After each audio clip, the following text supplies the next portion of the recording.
22nd of July, 1943, 5:47 in the afternoon.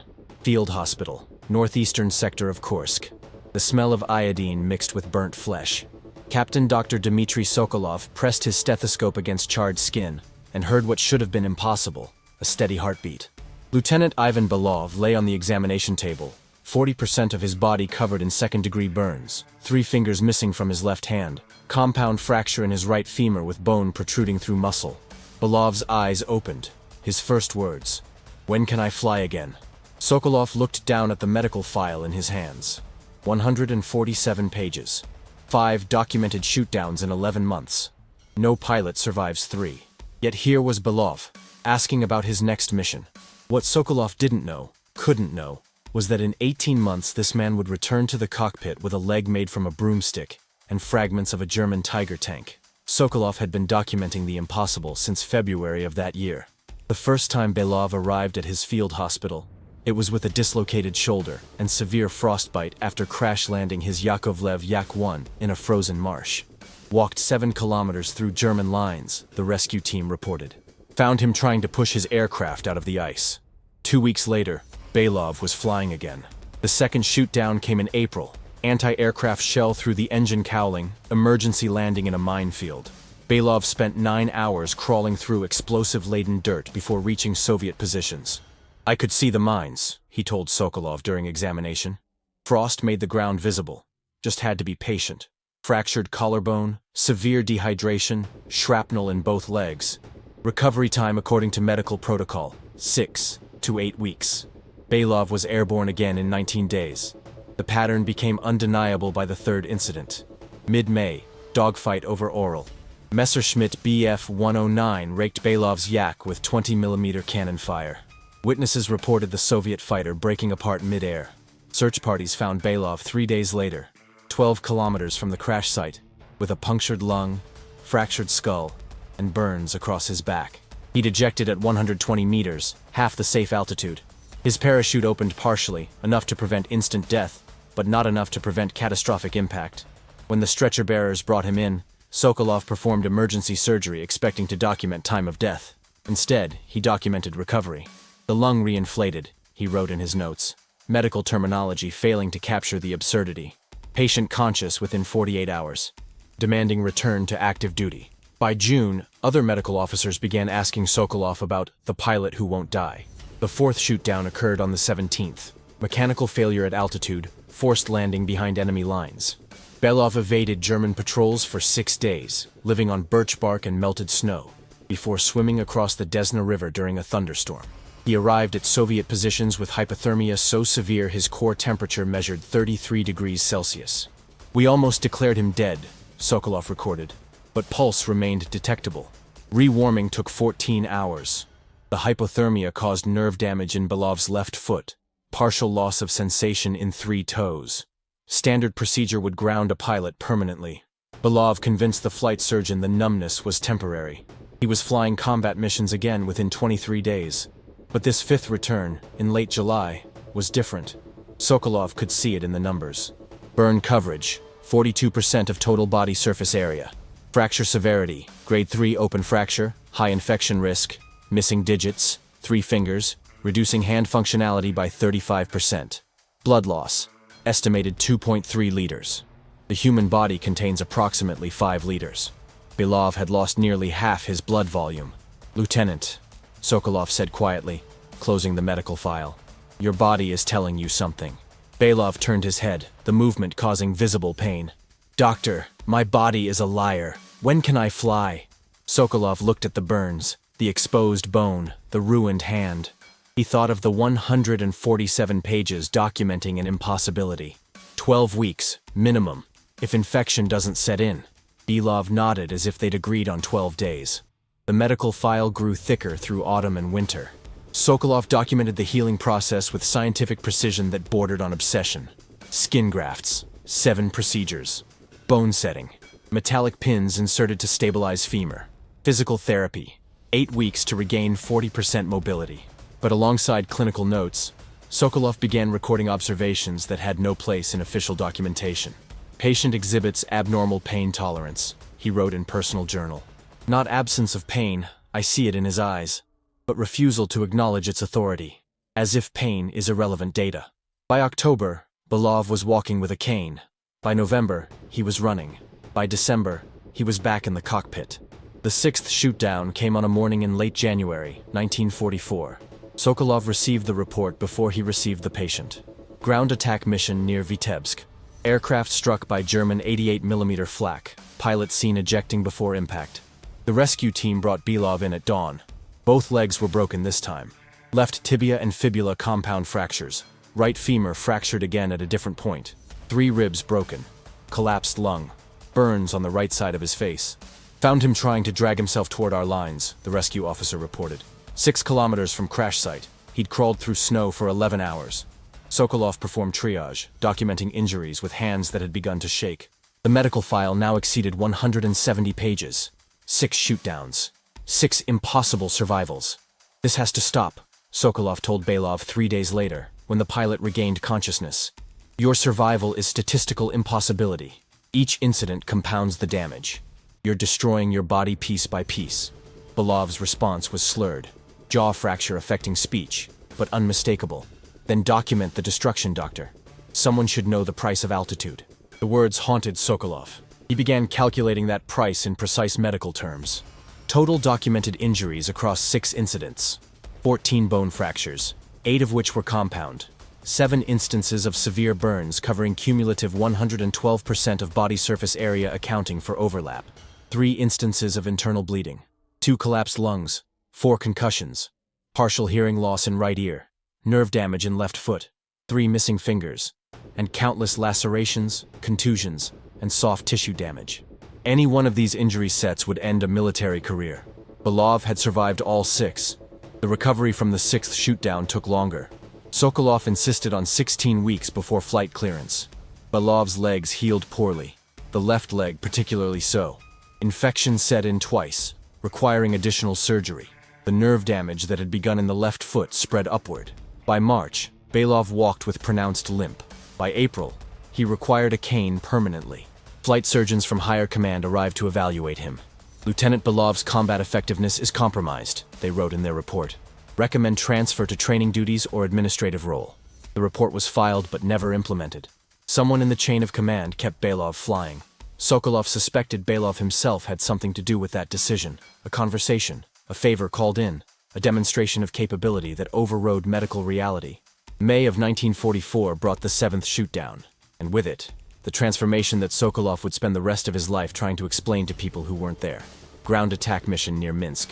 German fighters caught Belov's squadron at low altitude. Focke-Wulf FW-190 cannon fire severed the Yak's tail section. Witnesses reported the aircraft entering uncontrolled spin. No ejection observed. Crash impact at approximately 300 kilometers per hour. The rescue team took 6 hours to locate the wreckage. They found Belov 50 meters from the impact crater, unconscious but alive. His left leg below the knee was crushed beyond repair. Bones shattered into fragments too small to reconstruct. Major vessels severed. Muscle tissue macerated. Field medics applied tourniquet and evacuated him immediately. Sokolov performed the amputation himself, 8 centimeters below the knee joint. Standard procedure. Clean cut through tibia and fibula, careful preservation of muscle tissue for eventual prosthetic fitting, proper nerve management to minimize phantom pain. The surgery took 2 hours and 47 minutes.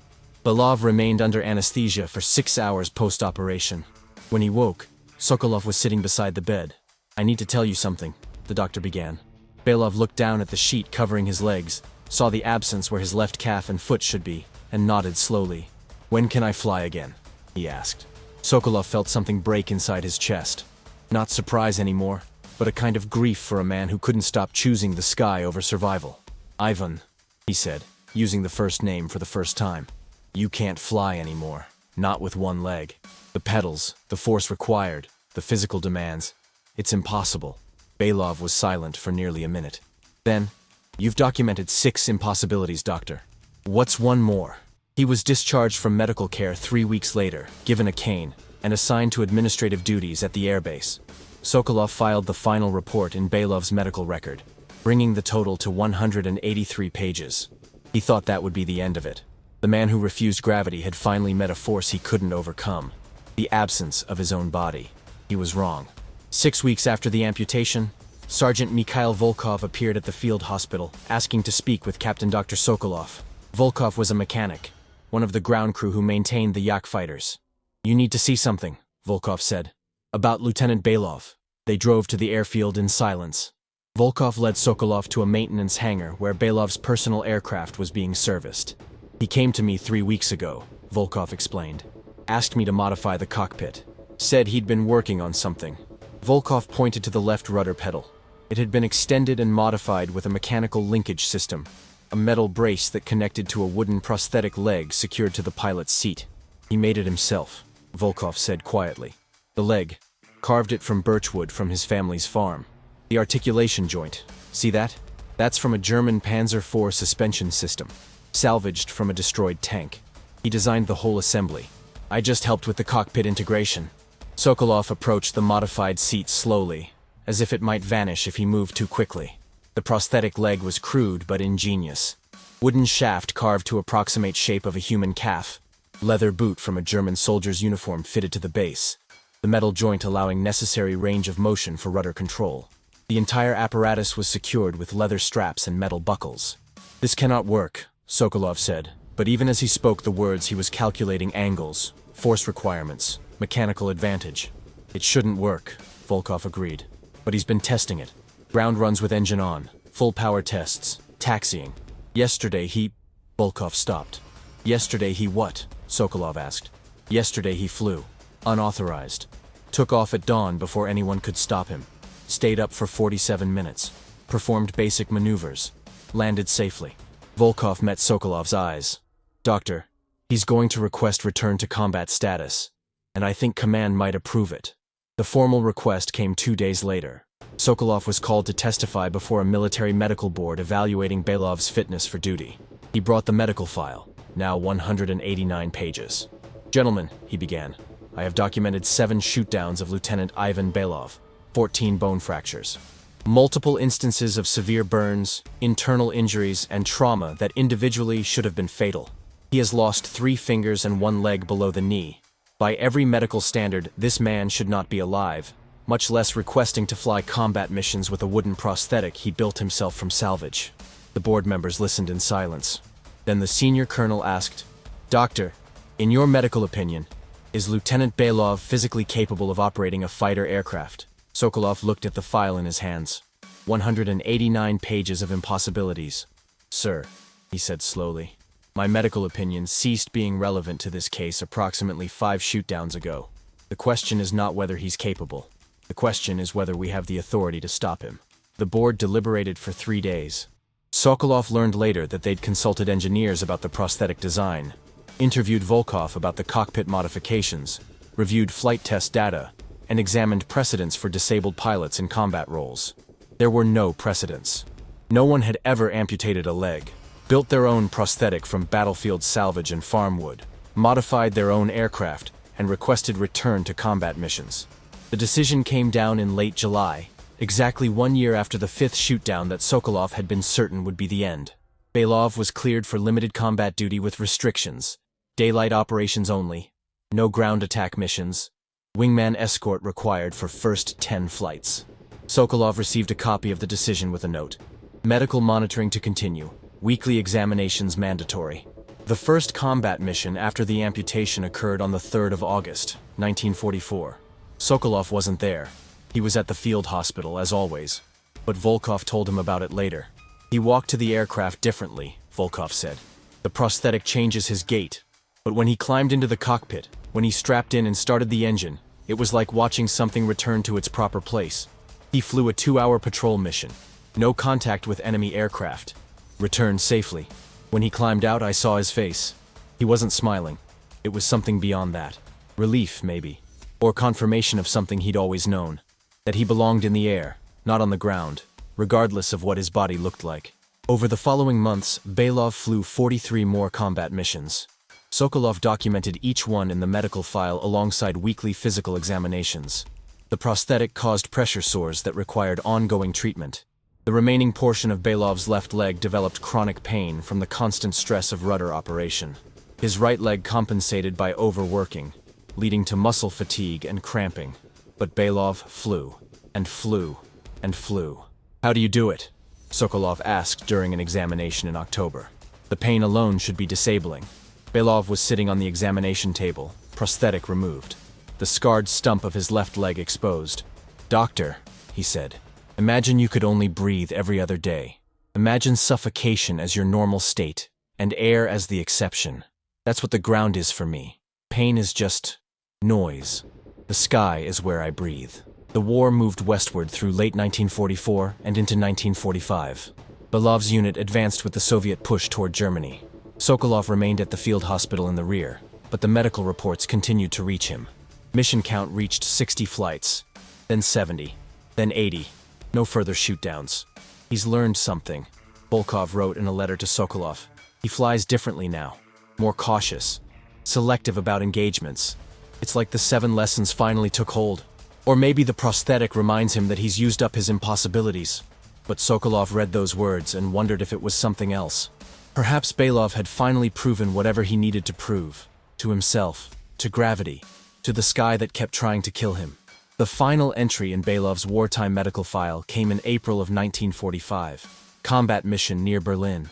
Belov's squadron encountered German jets, Messerschmitt, Me-262s, the newest and fastest fighters in the Luftwaffe, vastly superior to the Soviet Yak-9s in speed and firepower. Belov's wingman was shot down in the first pass. Belov engaged, knowing he was outmatched. The dogfight lasted 4 minutes. Belov managed to damage one Me-262 before his own aircraft took hits. Engine damage, control surface failure, fuel leak. He limped back to Soviet lines at low altitude. Engine smoking. Aircraft barely controllable. He landed, more crash than landing, on a rough airstrip. The aircraft was written off as total loss. Belov walked away with minor cuts and bruises. "That should have been number 8, Sokolov wrote in his personal journal. But he brought it down alive. 7 shootdowns, 7 survivals, and this 8th almost death that he refused to allow. I've stopped trying to explain him in medical terms. Some men are held to earth by normal forces. Gravity, biology, probability. Even Belov is held by nothing. He flies because he decided that's what he is, and reality bends around that decision." The war ended in May. Belov was awarded the Hero of the Soviet Union Medal for his combat record. 87 confirmed missions, 11 enemy aircraft destroyed, and, though it wasn't mentioned in the official citation, 7 times shot down and refusing to stay down. He was promoted to captain and assigned to a training school where he taught new pilots for 3 years before retiring. Sokolov lost touch with him after the war. Life moved forward. The field hospital closed. Medical records were archived. The impossibilities of wartime became just stories. But in 1968, 23 years after the war's end, Sokolov received a letter. It was from a military aviation museum in Leningrad. They were creating an exhibit about Soviet pilots of the Great Patriotic War and had obtained Belov's service records, including his medical file. Would Dr. Sokolov be willing to consult on the exhibit? He traveled to Leningrad in the autumn. The museum curator was a young woman who'd been born after the war ended. She led him through exhibits showing aircraft, uniforms, medals, photographs. Then she stopped at a display case in the corner. Inside was a wooden prosthetic leg, crude and scarred, with a metal articulation joint that looked like it belonged on a tank. Beside it was a photograph of a pilot standing next to a Yak-9 fighter, his left pant leg hanging slightly wrong. "We obtained this from Captain Belov himself," the curator explained. "He donated it 3 years ago, said it belonged in a museum because it proved something important." Sokolov stared at the prosthetic. The birchwood was worn smooth in places from years of use. The leather straps showed stress marks. The metal joint was slightly bent. "What did he say it proved?" Sokolov asked. The curator consulted her notes. He said, "This proves that the only real disability is the decision to stop trying." Sokolov smiled, but it was a sad smile. "That's not quite right," he said quietly. "May I see his medical file?"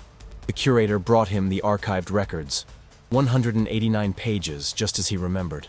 He opened it and began reading entries he'd written a quarter century earlier. Compound fractures, burns, amputations, impossibilities documented in clinical language. "This file," he told the curator, "proves something different. It proves that some human beings refuse to accept limits that would stop anyone else. Not because the limits aren't real, they are. Not because the pain isn't severe, it is. But because they've decided that their purpose is more important than their physical integrity. Ivan Belov didn't overcome 7 shootdowns and an amputation through positive thinking. He survived through sheer refusal to accept alternative outcomes. The curator was writing furiously in her notebook. Is that what made him exceptional? Willpower? Sokolov thought about that question for a long time. No, he finally said. Willpower is what gets you through one impossibility. Maybe 2. Belov survived 7, and then built a wooden leg to create an 8th possibility that shouldn't have existed. That's not willpower. That's something else. Obsession, maybe. Or love. He loved flying more than he valued his body. Each injury was a price he willingly paid. The medical file documents the payments. 189 pages of receipts for staying airborne. He closed the file gently. This exhibit should be titled, The Cost of Altitude. The museum opened the exhibit 6 months later. Sokolov attended the opening ceremony. Belov was there, now 63 years old, walking with a modern prosthetic, gray-haired but straight-backed. They hadn't seen each other in 23 years. "Doctor," Belov said, extending his right hand, the one with all 5 fingers intact. Sokolov shook it, feeling the strength still there. "Captain, you look well." They stood together in front of the display case with the wooden prosthetic. A crowd gathered around them, murmuring, pointing, reading the information placard that told an abbreviated version of the story. 7 shootdowns, 1 amputation, 1 wooden leg built from farm materials and tank salvage. Return to combat. "Do they understand?" Sokolov asked quietly. Belov watched the crowd. They understand the facts, the numbers. 7 shootdowns sounds impossible, so they're impressed. But they don't understand what it felt like. The moment after each crash when I'd check what was broken. The calculation. Can I still fly with this injury? And the answer was always yes, until it wasn't. Until the leg was gone. And then I had to recalculate. Can I still fly without this leg? And the answer was still yes. But I had to build the solution myself, because no one else was going to build it for me. A young pilot, early 20s, new uniform, approached them hesitantly. "Excuse me, sir.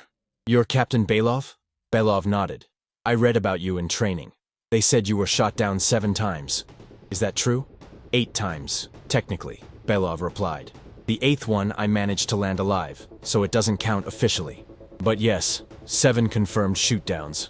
The young pilot looked at the prosthetic in the display case. "And you flew with that? Flew combat missions?" 43 missions after the amputation, Belov confirmed. Plus 37 more in the years after the war. Training flights and demonstrations. 80 additional flights with that wooden leg. The young pilot's eyes widened. "How? I mean, physically, how is that possible?" Belov glanced at Sokolov. "Ask the doctor." He documented every impossibility. Sokolov stepped forward. "Young man, I wrote 189 pages trying to answer that question.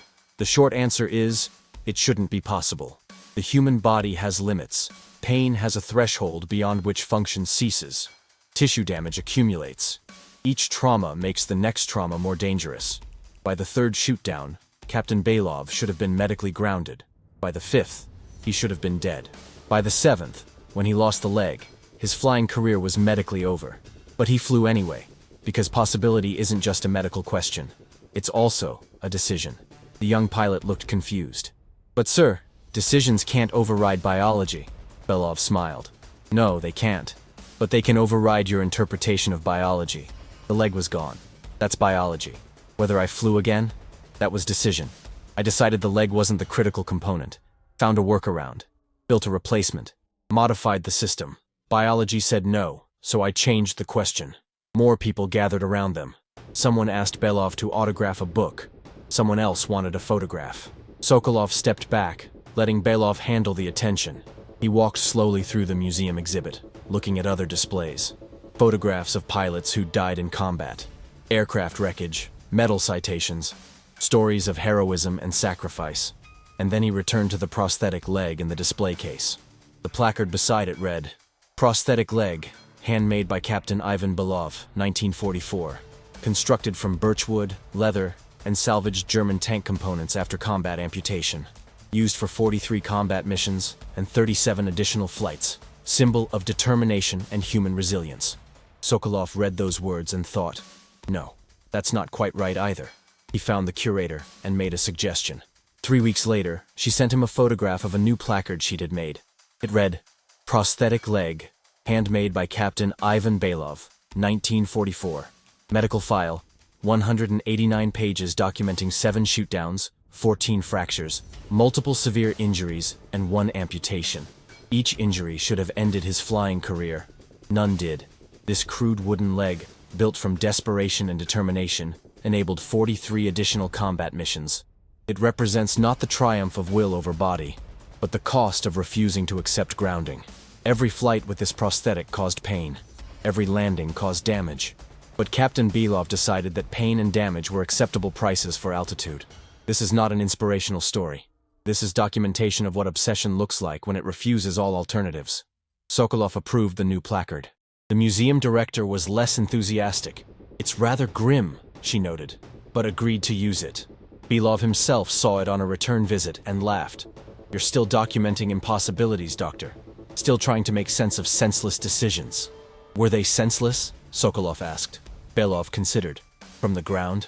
Absolutely. Trading pieces of my body for temporary altitude? Irrational. But from the cockpit? It made perfect sense. The sky was where I belonged. Everything else was just negotiation. Negotiating with gravity, with probability, with biology. I lost the negotiation 7 times. Built a wooden leg to continue arguing. Maybe that's senseless, but it's also the only thing that made sense to me." They stood together in front of the display for a long time. 2 old men looking at a crude prosthetic leg behind glass. Finally, Belov spoke again. "You know what the strangest part is, Doctor? I don't regret any of it. The pain, the injuries, losing the leg. If I could go back and make different choices, I wouldn't. Every crash, every impossible survival, every time I climbed back into the cockpit, those were the moments when I was most alive, most myself. The ground was always temporary. The sky was home." Sokolov nodded slowly. "That's what I could never capture in the medical file. The clinical documentation of trauma, yes, but not the reason behind it. Not the calculation you made that said, 'This price is acceptable.'" "What would you have written," Belov asked, "if you could add one more entry to that file?" Sokolov thought about it. "I would write, 'Patient exhibits condition previously undocumented in medical literature. Diagnosis: essential incompatibility with terrestrial existence. Symptoms: willingness to trade physical integrity for altitude. Prognosis: patient will continue making irrational decisions favoring flight over survival until either the sky kills him or old age grounds him. Treatment: none available. Condition appears permanent and immune to reason, pain, or consequences. 7 shootdowns, 1 amputation, and 87 combat missions later. Patient remains committed to primary symptom. Medical intervention has proven ineffective. Recommend, document, and observe. Some men belong in the air. Their bodies may be subject to gravity, but their decisions are not." Belov laughed. A real laugh, deep and genuine. "That would have been an excellent final entry, Doctor." They shook hands one more time. Belov left the museum, walking with his modern prosthetic, disappearing into the Leningrad streets. Sokolov remained a few more minutes, looking at the wooden leg in the display case. He thought about the 5:47 in the afternoon, 22nd of July, 1943. The 5th time he'd treated impossibility. The 3 missing fingers, the compound fracture, the burns covering 42% of body surface. And Belov's first words upon regaining consciousness: "When can I fly again?" 25 years later, Sokolov finally had an answer to the question he'd never managed to articulate properly.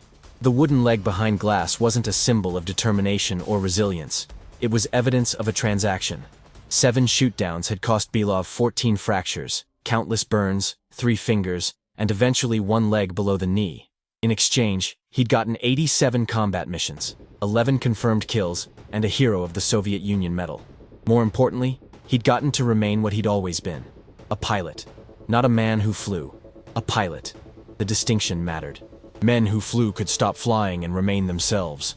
Pilots who stopped flying became something else, something incomplete. The wooden leg proved that when faced with the choice between being complete on the ground or incomplete in the air, Belov had chosen the air. Every time. 7 times shot down.